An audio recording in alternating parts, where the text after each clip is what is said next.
Assalamualaikum warahmatullahi wabarakatuh. Ini kita lihat sekarang ya, bahwa kemandirian bangsa itu ditentukan oleh kesungguhan untuk bisa menolong diri sendiri. Dan menurut Rizal Ramli, dia mengkritik pemerintahan Jokowi nggak ada rencana swasembada.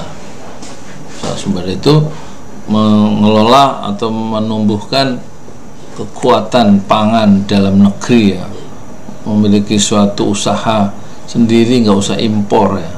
Ini kita lihat dari Rizal Ramli, kritik pemerintahan Jokowi tidak ada rencana swasembada. Ini judulnya kayaknya kurang enak ya. Jumat 4 Maret 2022 ya. Jadi kita lihat ya, pemikiran seorang Rizal Ramli itu layak untuk diperhatikan ya, dibandingkan kebiasaan jutaan orang awam. Ini orang pinter, ini pernah jadi menteri koordinator menteri ekonomi zaman Agus Dur, dan juga pernah jadi Menko Maritim zamannya Jokowi itu. Tapi kemudian mungkin ya begitulah, nggak sejalan ya dengan beberapa anggota kabinet di dalam itu. Ini dia terpental ya.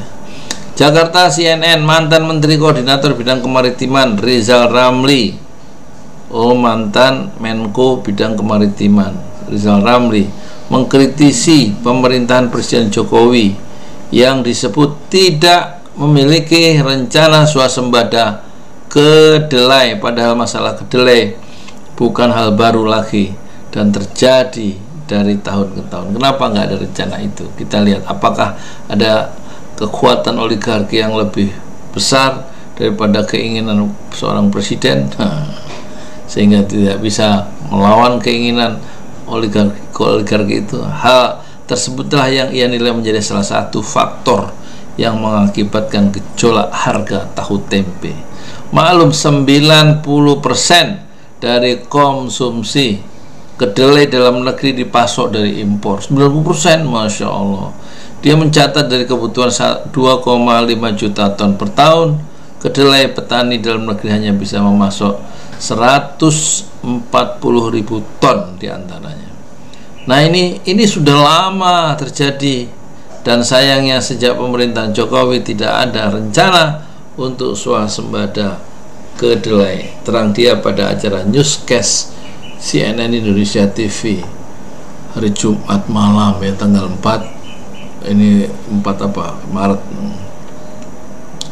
Rizal menilai seharusnya Republik Indonesia bisa swasembada, bisa kalau ada kemauan politik ya, jika pemerintah serius menanggulangi masalah rendahnya produktivitas kedelai. Nah, jadi kuncinya keinginan dan serius ya. Bisa kita mandiri dalam pengadaan kedelai yang produksinya, kata Rizal Ramli, datanya itu hanya 140.000 ton. Kemampuan prestasi, kemampuan petani kita memproduksi, padahal kebutuhannya 2,5 juta ton per tahun, hanya bisa kita layani, hanya bisa dipenuhi oleh produk dalam negeri.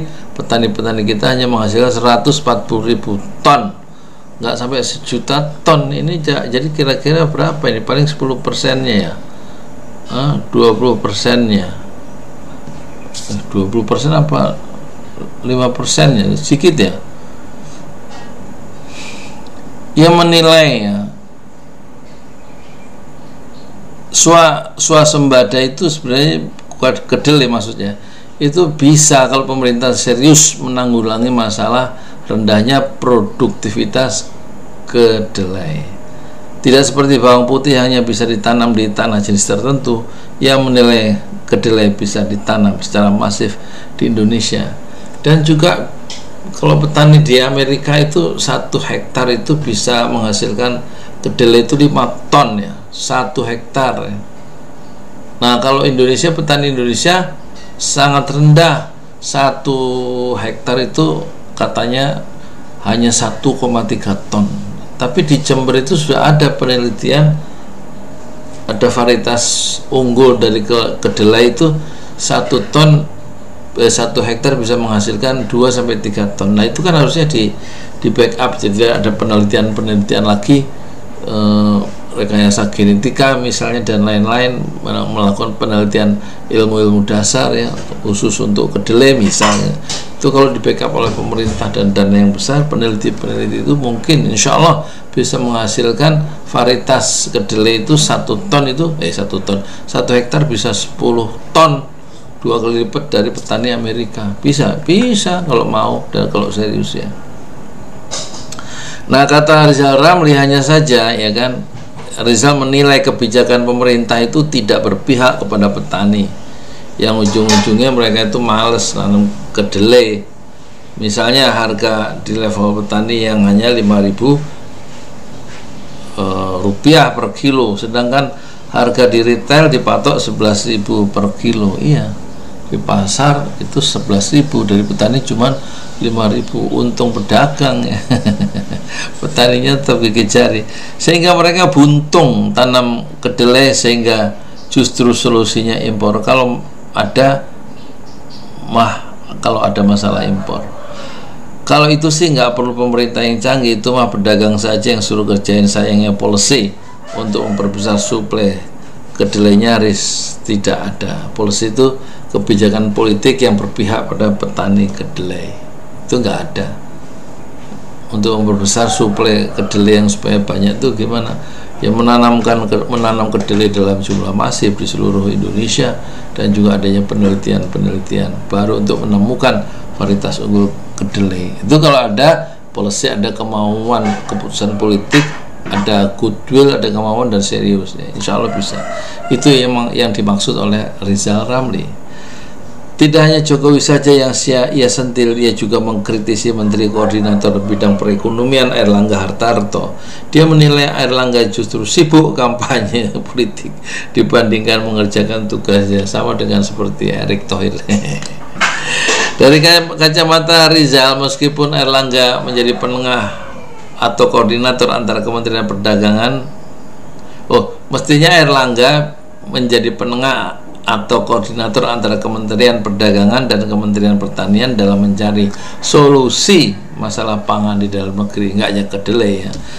Ia menambahkan bahwa bentuk badan pengawasan baru solusi masalah pangan di RI melainkan ia menambah bahwa membentuk badan pangan baru solusi apa ini maksudnya, melainkan menempatkan pejabat di kursi yang tepat. Harus diintegrasikan kebijakan perdagangan dan impor dengan kebijakan produksi. Kementan itu tanggung jawab Menko Perekonomian Airlangga Hartarto, tapi Menkonya sibuk kampanye kiri kanan yang justru tanggung jawabnya enggak dikerjain. Tugas dia buat koordinasi, dia nggak ngerjakan main jobnya, tugas utama kecuali kampanye, kata Rizal Ramli, bukan kata saya. Ya udah, moga-moga itu menjadi satu berita itu menjadi satu perluasan pandangan kita, menumbuhkan cara pandang kita yang baru. Ternyata keinginan politik ya, goodwill, keinginan politik, policy yang dibikin surat keputusannya oleh pemerintah itu sangat penting, bisa mengubah nasib jutaan orang karena politik. Saya Yudi Pramuko, tukang donat dari para YouTuber tertua di semesta Fasbir Sobron Jamila. Bersabarlah dengan kesabaran yang indah. Assalamualaikum warahmatullahi wabarakatuh.